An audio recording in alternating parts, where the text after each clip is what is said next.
Hi folks.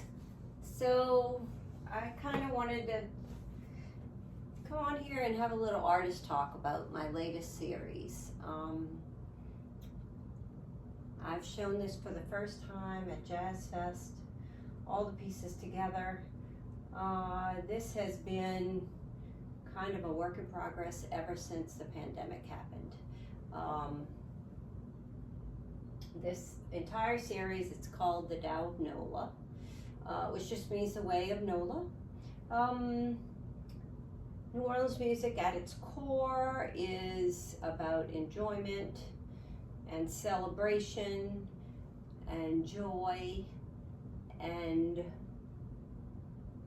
each one of these people I chose, these artists I chose for their part in telling the story of New Orleans music. The very first one that inspired the whole thing, this was wasn't supposed to be a series, but you know how these things go. So the very first one was Dr. John, and the title of this one is called Podnas, because Dr. John, he's, totally a character and seemed like he could be anybody's friend. He was so down to earth. He's loved by everyone in the city. And here's kind of a close look at that painting.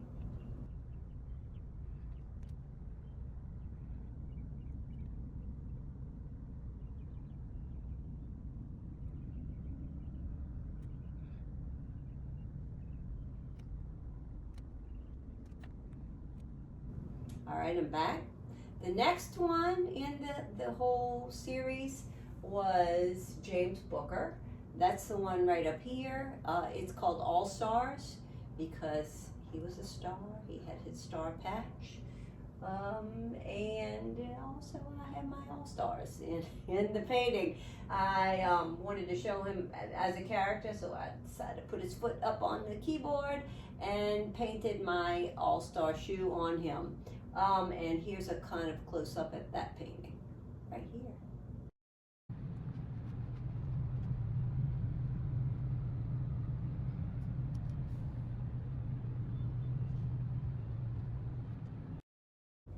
Next one was Professor Longhair. Professor Longhair never became the big star he should have been.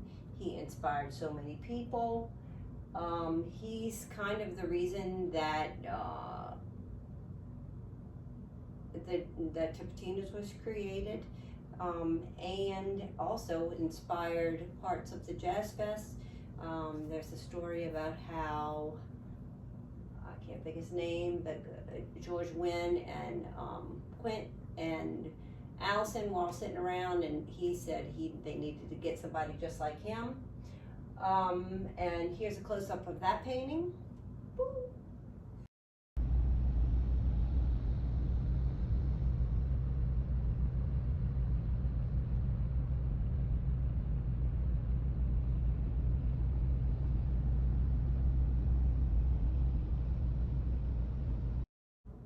So just another thing about that painting is that at the time they had his RMI electric piano over at the Jazz Museum, so I got to go take really great up close shots of that so that I could get the details of that painting all in. You can't see, but it's all metallic and everything. All the reference photos I use for all these, they're horrible. So it's like I have to go and find all these separate references to put it in. Just an aside as I'm thinking about it, is that the jeans that I put them all in, that's actually my sister. I would go over and take reference photos of her just so I could get them posed how I wanted or whatever, because you really can't see all the angles or things that I want to put into a painting. So I just made that stuff up. Okay, next, certainly but not least, would be Alan Toussaint. He's right over here. He was inspired a lot of these other musicians here, and here's a close-up of that painting.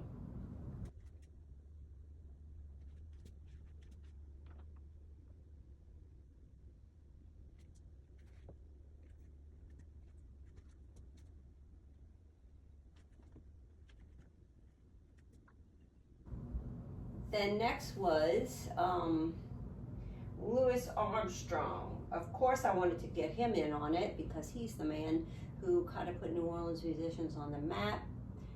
He was popular so much back in the day. He's certainly a crossover artist. He played jazz and then got into popular music, and was invited and welcomed into places at his time that black men weren't invited or welcomed into normally. But he certainly crossed over and helped with all of that. And here's a close-up of that painting.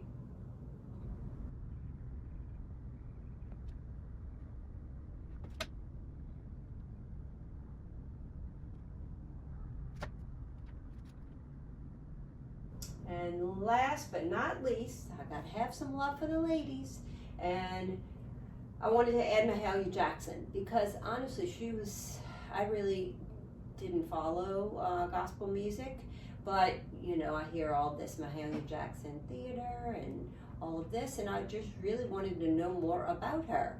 And there's this really great documentary about her, or actually, well, it's kind of a movie. But anyway, I saw that. I learned a lot about her. She was actually a business owner, and pretty successful with that.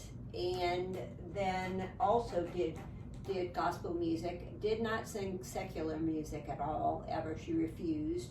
She was very close to Dr. King and would go whenever he called to sing.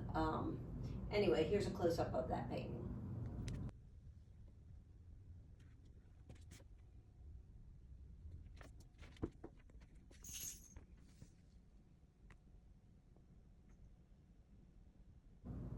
So just a general statement about it all is during the pandemic, when all of my friends who are professional musicians no longer had a way to make money. There were no gigs.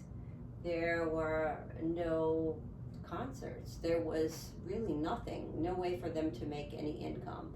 And they love to play music. So they were getting together and just to connect with their fans and doing some online streaming. And that's actually what this in the background of Dr. John's painting is supposed to be, like music streaming through the universe, connecting everyone. I chose to put them all in the universe because yes, they're New Orleans musicians, they moved to other places, but their music is universal, and it's all something that we all love, and it brings us all closer together. I also read an article about how we all have stars, well, portions of stars in our cells, and how it also makes us interconnected. Anyway, all the stars in the background glow in the dark. I found this really cool oil paint that does that, and then each one of the frames I made, they have little CZs in them, so when the light goes past them, they sparkle, because I just was so enamored with the stars. I wanted the stars to continue on.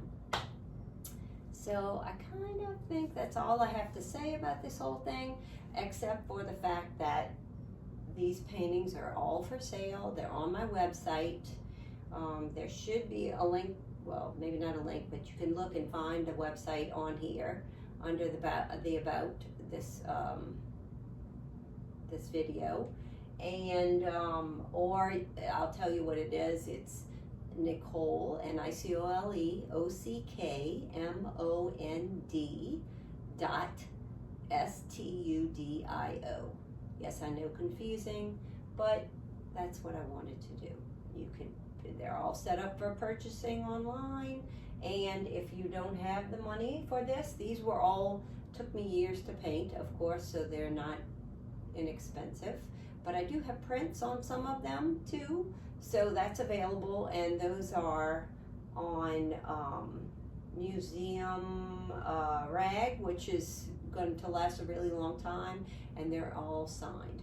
So anyway, I wanted to tell you all about this, and thanks for listening if you made it to here. Please like and subscribe to the channel, because that helps me. I think I have like 9 subscribers now, and I'm trying to grow this channel. So, love ya. Thanks.